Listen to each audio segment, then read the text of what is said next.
Tem um susto para quem mora na região do Jardim Campos Elíseos, aqui em Campinas, um ônibus da linha 213, aliás, que liga o terminal Itajaí à rodoviária, né?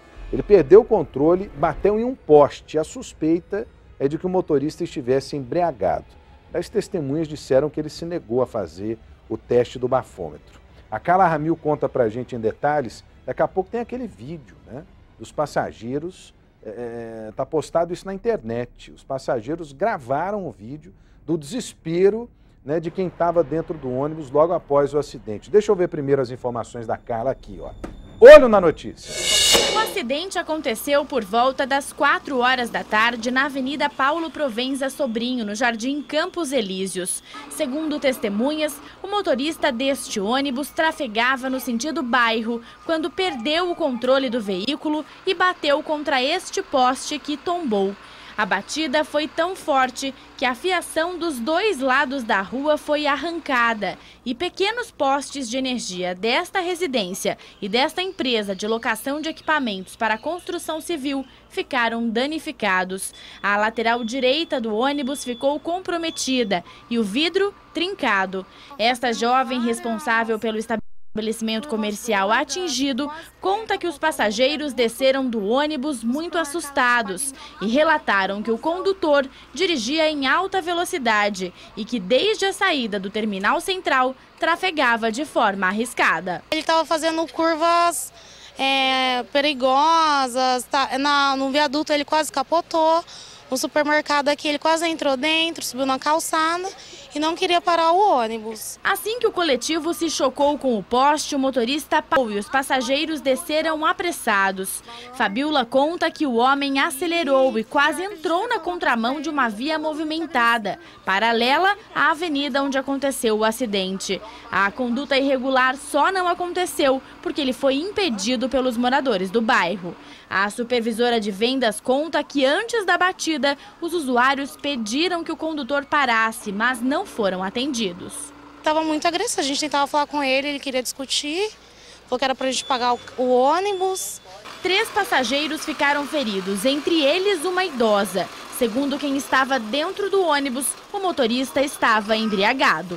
Teve 2 senhoras que relataram que ele estava bêbado, que já tinha conversado com ele, não deu atenção e estava andando muito rápido mesmo. Parte da rua ficou sem energia elétrica. Técnicos da Companhia de Força e Luz estiveram no local para substituir o poste e restaurar o fornecimento. Para a empresa atingida, fica o prejuízo que pode chegar a R$10 mil.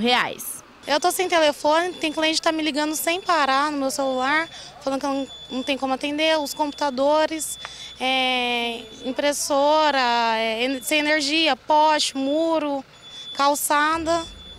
Vai ficar para quem o prejuízo? Então, pois é. Agora correr atrás. Bom, nós entramos em contato com a Campibus, né, que é dona desse veículo aí do transporte coletivo. A empresa informou que, se comprovada a embriaguez do motorista, vai tomar as providências. Os feridos, todos eles, já foram liberados. Agora, é impressionante, né, o momento em que os passageiros começam a descer do ônibus, né? Alguém ligou lá um telefone celular, as imagens estão circulando pela internet. As pessoas com esse vídeo mostram, né, exatamente como é que foram os minutos que seguiram depois da colisão com o poste. Tem aí esse vídeo já no ponto? Então deixa eu ver, Ney, porque mostra exatamente o desespero desses passageiros inconformados com essa situação. Muitos, inclusive, questionando o motorista, porque já há relatos aí de que o motorista vinha apresentando alterações na condução do veículo desde a região central de Campinas e a suspeita de embriaguez. Deixa eu ver aí, olho na notícia. Alguém machucou? Não.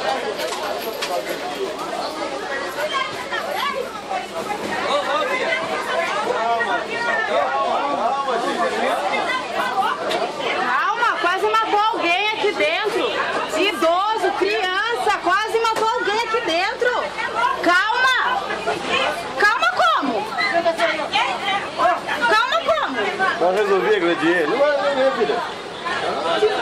Se você consertasse o outro, você quer dar uma batida. Não, bater nele não, mas quase se mata alguém. Imagina se mata alguém. Imagina se mata alguém. E aí? E aí quem quer fazer o quê? Nada a ver não, filha. Não tem nada a ver.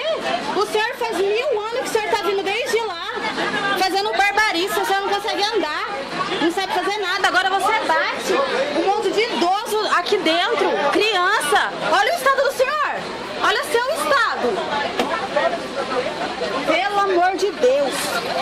Alguém machucou?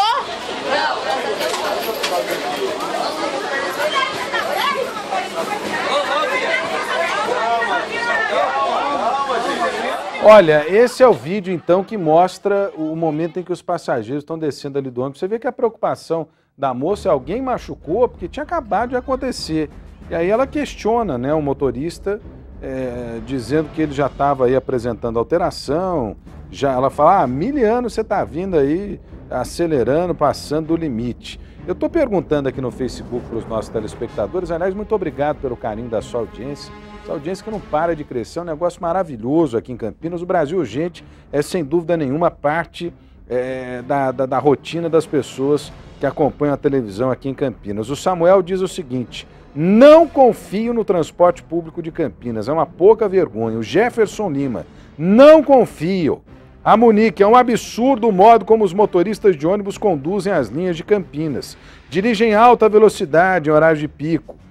Eu estou repetindo aqui, desde o começo do programa, que esse questionamento aqui não é em relação ao bom profissional, ao bom motorista de ônibus, ao bom cobrador. Nós estamos falando aqui dos péssimos profissionais, assim como existem péssimos jornalistas, péssimos médicos, péssimos policiais, péssimos juízes, existem péssimos motoristas, péssimos cobradores. Só que está faltando fiscalização.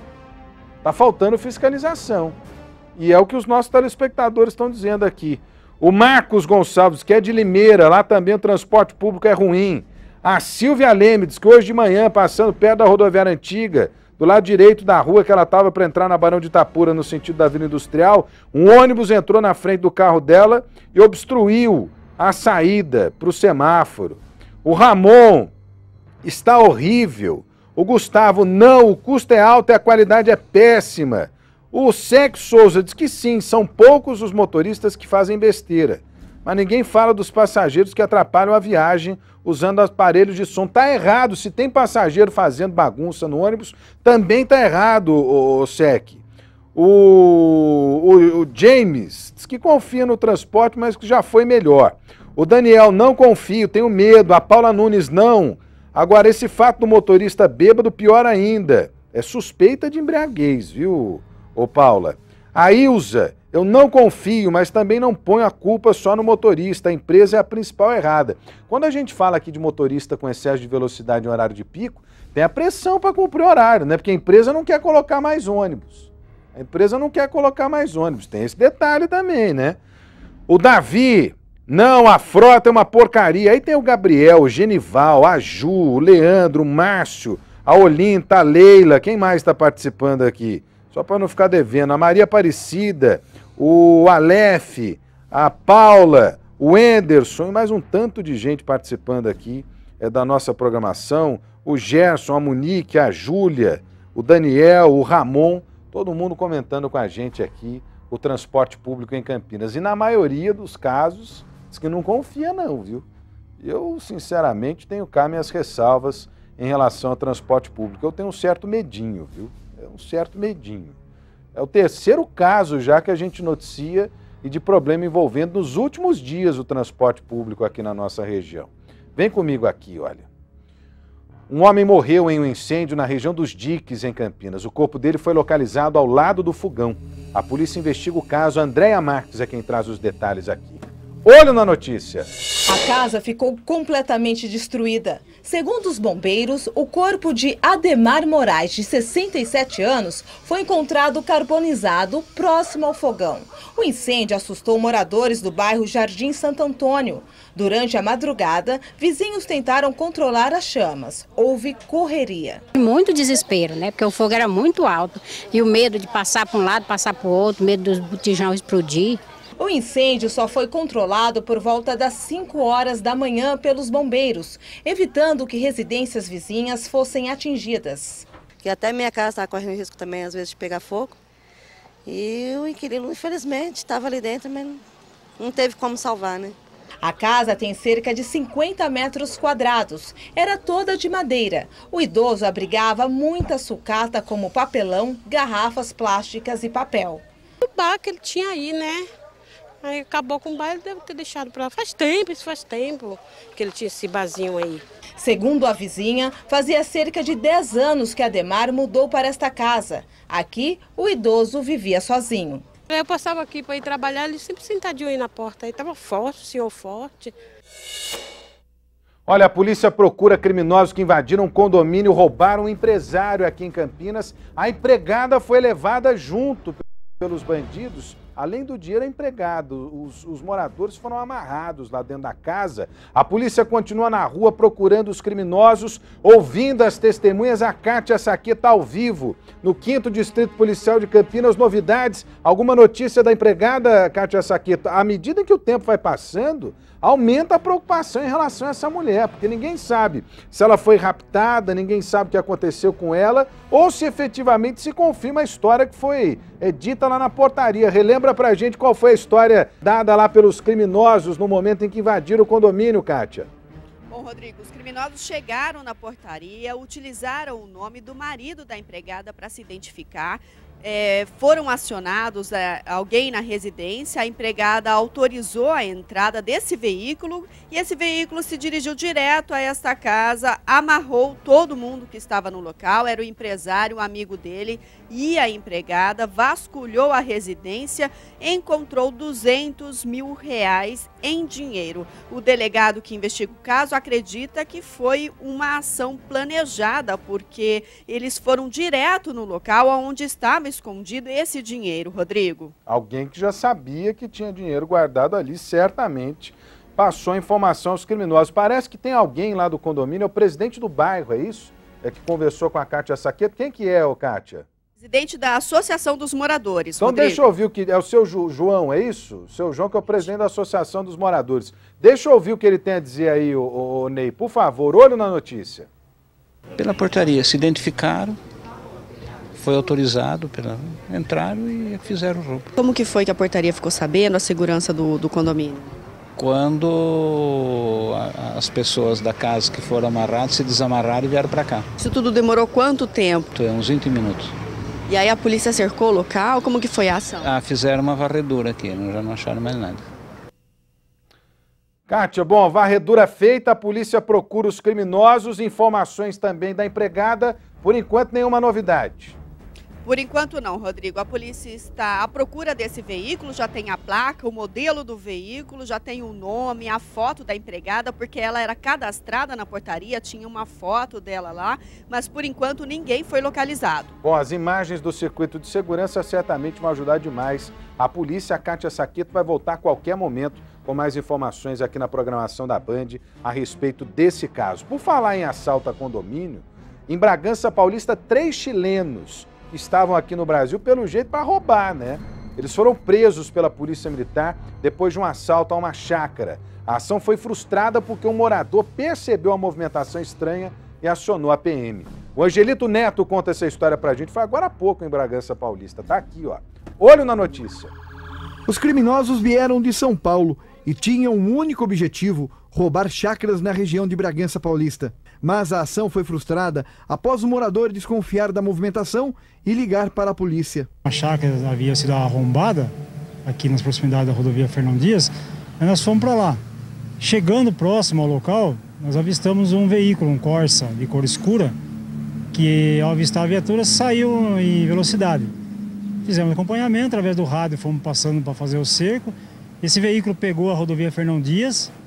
Da Fernão Dias ele adentrou a cidade pela Avenida Dom Pedro, foi feito o cerco e foi abordado. Com os suspeitos, a polícia encontrou esta TV de plasma, ferramentas, um capacete e uma mochila com roupas. Este daqui é o veículo que os 3 chilenos estavam utilizando para saírem da chácara e retornarem à capital paulista. É um Corsa Classic, com os vidros escuros, placa também da capital paulista. E você nota aqui que do lado de fora fica impossível olhar quem está lá do lado de dentro. Na delegacia, os chilenos contaram que vieram ao Brasil com vistos para turismo. Eles disseram ainda estarem arrependidos do crime. Pedir desculpa a gente, perdão, a gente que roubou o casa. Perdão o escambau, meu camarada. Vem pro nosso país para poder fazer esse tipo de coisa. Ah, faça-me o favor, hein? Faça-me o favor. Olha, esse grupo aí, segundo a polícia, pode estar envolvido, é isso que a polícia está investigando, pode estar envolvido com outros crimes na região. Porque ele já tinha até um jeitinho de agir ali, hein? Tinha um carro filmado, né, para proteger quem está ali dentro, para não ser identificado. Agora, impressionante como entram esses caras no nosso país para causar, ou envolvido com tráfico de drogas, envolvido com crime de contrabando, com uma série de coisas. Esses caras entram no nosso país com uma facilidade enorme, sem fiscalização nenhuma. E acabam se envolvendo com esses crimes, né? Tem que experimentar cadeia nesses caras, meu. Cadeia nesses caras. Que eles possam aprender de uma vez por todas, né, a ficar quietinho lá no país deles, não vir mexer com as coisas da gente. Perdão, ô meu senhor, perdão. Ah, faça-me o favor, hein? Faça-me o favor. Agora, o problema é que a mesma lei que aplica pro nosso bandido aqui, aplica para bandido importado também, né? É bem capaz de deixar o cara na rua. Aí o cara do Chile vê lá, no Brasil a impunidade impera solta. É um convite pro criminoso agir, né? É um convite para o criminoso atuar. Brincadeira também, viu? Eu te contar, viu? É duro ter que ver esse tipo de coisa. Enche a patota da gente. Vem comigo aqui, um crime que chocou a região de Campinas. Foi no ano passado, um estudante veio para a cidade para participar de um processo seletivo de um vestibular. 21 anos. Ele foi assaltado, durante o assalto acabou baleado e perdeu a sua vida. A polícia acabou esclarecendo esse caso. A Carla Ramil tem mais detalhes. Quase um ano depois, hein? Criminosos identificados e gente presa. Deixa eu ver a reportagem aqui, ó. Olho na notícia. Vitor Oliveira Rodrigues, de 19 anos, conhecido como Vitão, é suspeito de ter sido o autor dos disparos que causaram a morte de Francisco Ishi Betoni, de 21 anos, no dia 2 de dezembro do ano passado, no Jardim Itatinga, bairro conhecido pela prostituição e tráfico de drogas. O criminoso faz parte de uma quadrilha especializada em roubo de veículos, que atua na mesma região onde aconteceu a ação. Ele foi preso durante uma abordagem policial, já que havia sido identificado pelo crime e era procurado da justiça. Ele nega que atira, contudo ele revela que se desentendeu com a vítima momentos antes do crime, mas não dá nenhum subsídio para isso. A versão do Vitor, ela é isolada nos autos. Ele alega que discutiu com a vítima antes, mas não fala quem atirou, se foi ele, se não foi, não me dá nomes. Ou seja, é uma versão isolada que para a polícia não tem validade. Além de Vitor, 2 outros envolvidos na ação já haviam sido presos. Wellington Henrique Rodrigues Silva, de 23 anos, o Cincão, que confessou que tomou a direção do carro da vítima, e Lucas Nascimento Paixão, de 20 anos, que dava cobertura aos comparsas no local do crime e aguardava a dupla em outro veículo para fazer a fuga após o assalto. Cincão, que delatou os outros integrantes, já tinha passagem pela polícia por uso e disparo de arma de fogo. E Lucas, por porte de munição e envolvimento com roubos e explosões a caixas eletrônicos. A vítima entrava no carro quando foi surpreendida por 2 homens. Um deles pediu para que Francisco saísse do veículo, mas ele hesitou por 2 vezes e passou para o banco do passageiro. Quando tentou tirar a chave do contato para evitar o assalto, foi atingido por 2 tiros, um no peito e o outro no braço. O jovem morreu na hora. Os bandidos fugiram, mas como houve a tentativa de levar o automóvel, o caso foi registrado como latrocínio, que é o roubo seguido de morte. A polícia espera que, com a divulgação das fotos dos assaltantes, novas vítimas possam reconhecer os homens em outras ações criminosas. A expectativa da Polícia Civil é de que novas vítimas sejam identificadas, não é? Que reconheçam esses 3 autores para comparecerem até a delegacia aqui para prestarem seus depoimentos, narrando que também foram vítimas de um crime semelhante. Bom, o negócio é o seguinte, eu ouvi bem ali, os caras eram especializados em roubar carro, é isso? É por isso que eu digo sempre aqui que o roubo de veículos, né? O roubo de veículos, o furto de veículos, o que acontece? É a origem, né? Como diz aqui o meu amigo Carlos Batista, é a origem, meu camarada, é onde começa tudo, né? Começa o crime que termina com a morte de um jovem, 21 anos, uma vida inteira pela frente, veio fazer vestibular em Campinas e acabou morto. Tudo isso por causa de um carro. Ah, faça-me o favor, hein? A Carla Ramil, inclusive, está ao vivo comigo. Pode cortar aqui para o estúdio. Deixa eu ver a Carla Ramil ao vivo. Ela está na Delegacia de Investigações Gerais aqui de Campinas. Carla Ramil, começou tudo num roubo de um carro aí, ó. E terminou com a morte de uma pessoa. Eu digo sempre aqui, quem compra peça roubada, compra peça sem origem, é gente que alimenta esse tipo de crime que termina sempre em tragédia. Termina sempre em tragédia. Mas a Carla vai trazer detalhes de uma outra ação criminosa, porque bandidos voltaram a atacar familiares de vigilantes de carros fortes aqui na região de Campinas. Mais uma ação, hein, Carla Ramil?